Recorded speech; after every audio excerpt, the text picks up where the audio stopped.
Қайырлы күн, қалдарыңыз қалай? Мен Түркістан қаласындағы Қожа Ахмет Яссауи кесенесінде тұрмын. Енді мұқият мән беретін болсаңыздар, бұл жақта шетелдің туристерін көптеп кездестіруге болады. Енді қысқаша ақпарат беріп өтетін болсам, бұл құрылыс 1397 жылы Ақсақ Темірдің бұйрығымен құрылыс басталған болатын. Және де 1398 жылы құрылыс аяқталған. Енді сіздерге айтайын дегенім, егер де мұқият мән беретін болсаңыздар, кесененің жоғарғы жағында ағаштар тұр. Негізі кірпіштерді қалаған кезде, сол кезеңдегі құрылыс жүйесі бойынша осындай ағаштарды қабырғаға қадап, кірпіштерді қалайтын болған.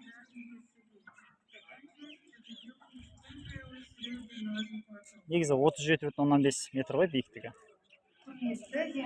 Бұлай ауыз екітімен айтсақ, әрине онша білінбеуі мүмкін, ал бірақ жанынан қарайтын болсаңыз, құрылыс кәдімгідей биік негізі.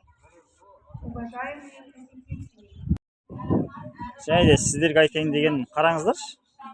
Егер де мұқият мән беретін болсаңыздар, мына кірпіш өте жіңішке негізі. Біздегі қазіргі қызыл кірпіштер сияқты емес, бұлай кірпіштің өзін ұстап көргеннің өзінде кәдімгідей қатты ғой.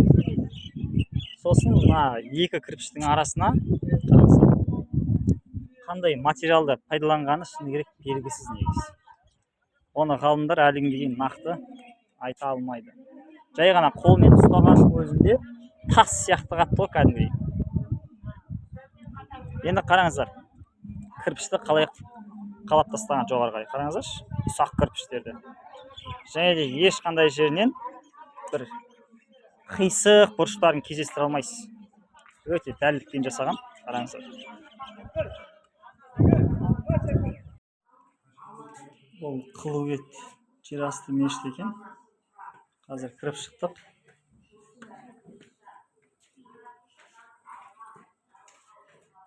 Құрылыстың өзі ерекше салынған негізі.